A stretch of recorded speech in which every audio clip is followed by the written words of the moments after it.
Hello folks, well I've just opened the kiln and it's now the day after the bisq firing, or the firing with these fire pots in. Call it a bisq or call it just a low temperature firing. But so by the way, just take this opportunity to thank all those people who did write in trying to giving me advice about how to set the controller thing here, the mechanism, the baby sitter, whatever they call it, the kiln sitter. Thank you for all those who wrote in. We got it sorted out in the end. It wasn't that difficult. Anyway, but thanks all the same. So what we're going to do is I just want to bring the camera in here for us to just take a closer look at this firing and how it's turned out. I want you to see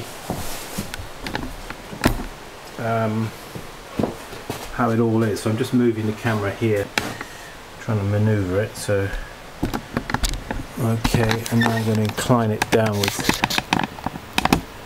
There we are. Okay, so we can see it all there in front of us. Okay, so I'm trying to stand over here so I'm out of the light. So first impressions are that it's good. Temperature is good. All right. What we don't want the fire pots to be too hard, otherwise they won't take the glaze. I'm talking now in general terms for like a biscuit. Of course the flower pots don't need glaze, but this is a bit of a mixture in here. Here, for example, is a fluted bowl which would have a glaze on it. So, but that's just right. It's nicely porous, and yet it's not too soft and fragile. So let's just dig down a bit here. What are the things that I'm looking out for when I'm unpacking a kiln? Bit of change of colour there, you see. Slightly more pinky here, slightly more yellowy there. That's because that was inverted like that. So it gave it a slightly different colour. I'm not 100% sure exactly why that does that. You might say, oh, it's to do with the oxidation and reduction. As this is an electric kiln, I don't know if that is the case. However, they're looking pretty good. What else are we looking out for in a kiln when we unpack it? Say a bisq. We're looking out to see the evenness of the kiln, how even it has fired. Now these pots in fact are made out of what was purchased as a raku clay body, but there's actually no grog in it at all. They're absolutely dead smooth. So there. So now I'm going to take some of these guys out. Now these are some of those flower pots that had the terracotta slip brushed over the outside. These particular ones were impressed with a sort of snail-like design. You can see how in places I've missed it slightly, or I put a thinner application on.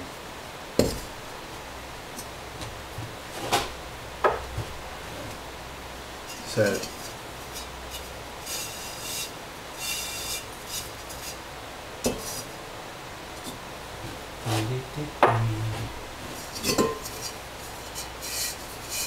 ooh, I really missed it badly there, didn't I? Well, as they're flower pots, I'm not going to get too precious about them.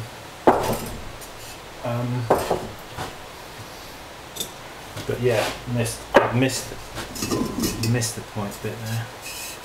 This is the one that's had the, again, terracotta but with a white slip and then some iron oxide dots added. Incidentally, if you just add iron oxide, just neat iron oxide as dots, at biscuit temperature it will smudge away. So what I recommend you do is you take some of the terracotta base and you add the iron oxide to that, so it's got a clay base to it, and then you apply it as dots.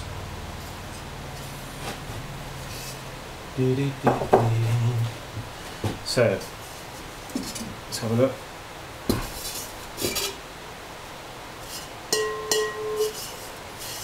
Good, no cracks. That's another thing we're looking out for, isn't it? Cracks. Let's see if we've got cracking. Running out of space here to put these in.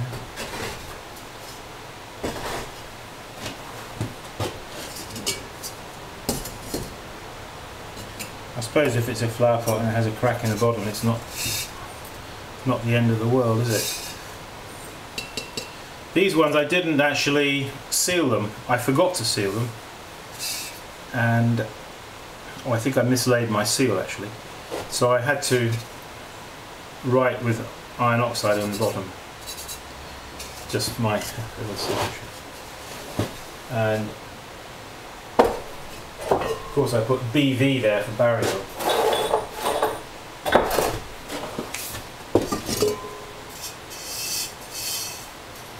Well, I think the application of the terracotta slip could be improved. The thing to do would be to do, if you had enough of it in a bucket, would be just to dip the pots, really. Just dip them down into it rather than brushing it on. But a little bit of hairline cracking here, I see.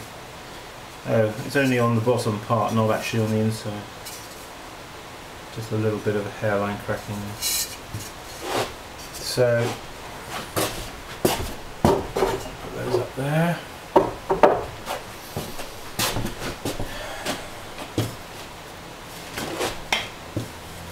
Two different clays, but fired to the same temp.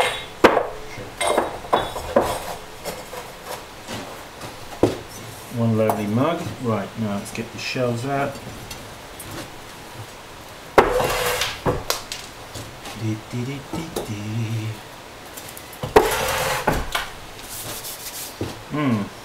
So, what have we got down here?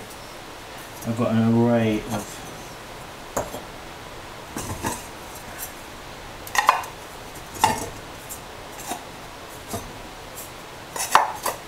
GPs.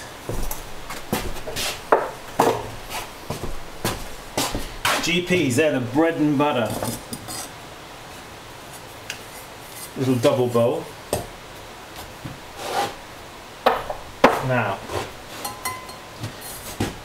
I'm observing that there's a little bit of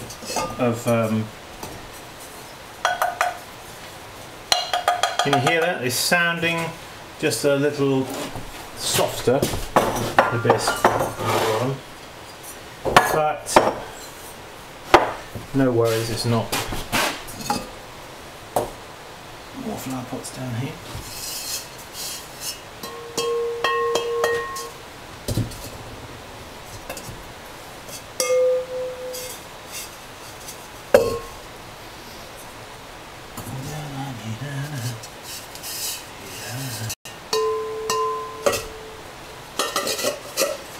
Okay, so I think that's all of the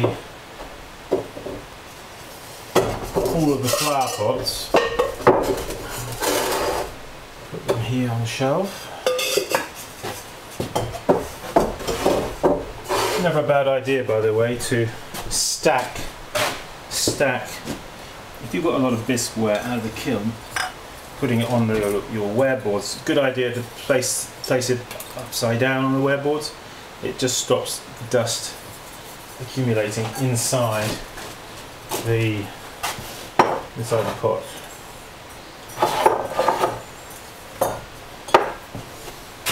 Aha, yes. You might wonder what that is. it's actually an incense holder.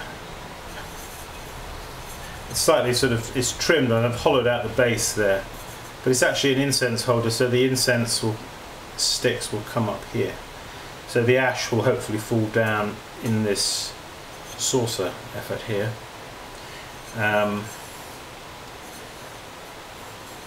Yeah, it's just a novelty idea I had, as one does. Well, you know, I've got all the pots out of the kiln and it doesn't look like we have any casualties. So that's good. They've all fired. They've all fired off well.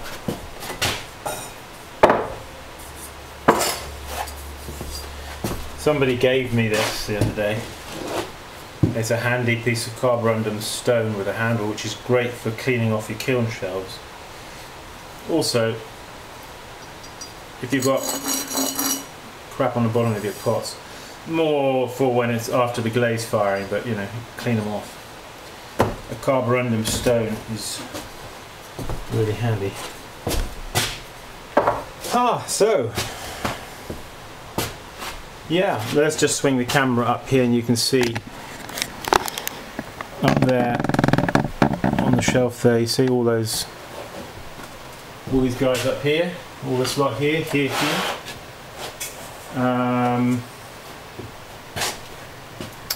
You can get quite a lot in the kiln, and then swinging the camera around over here, of course, more flower pots there, and then more GPs over here.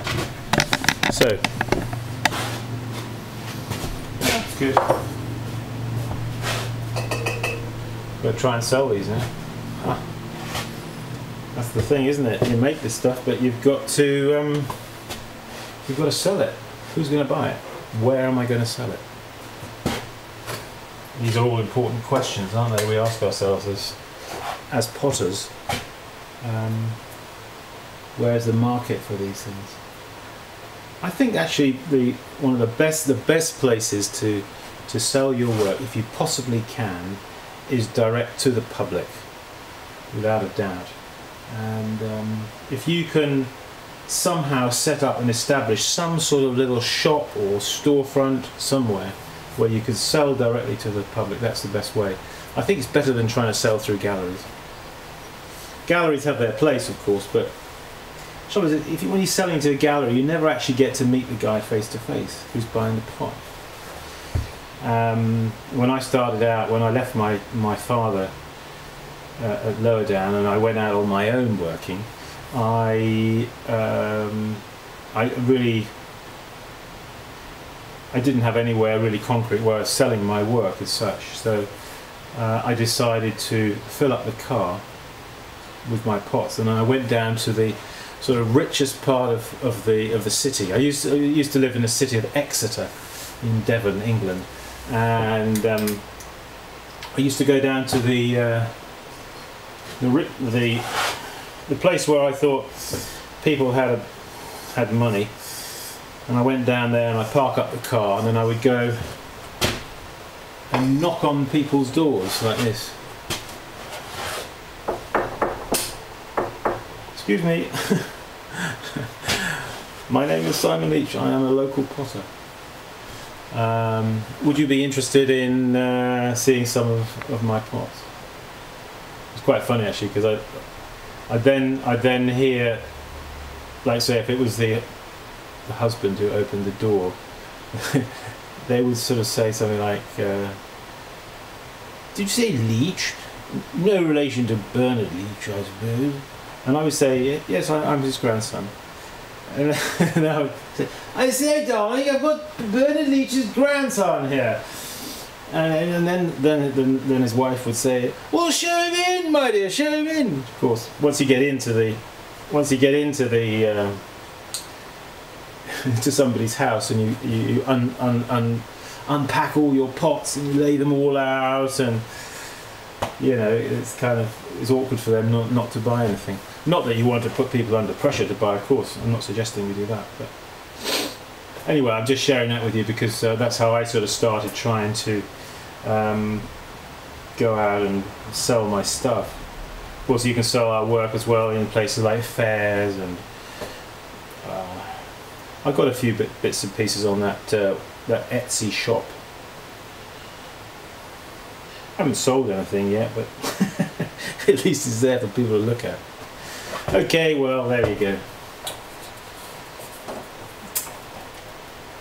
I guess we've all got to keep practicing, keep plugging away, and we're involved in doing something with our hands that's creative, that is creative and is recreative. It's a great recreation. It's good for us. So hang on in there. Okay, enough from me, been jabbering on. Take care and we'll see you soon. Bye bye now.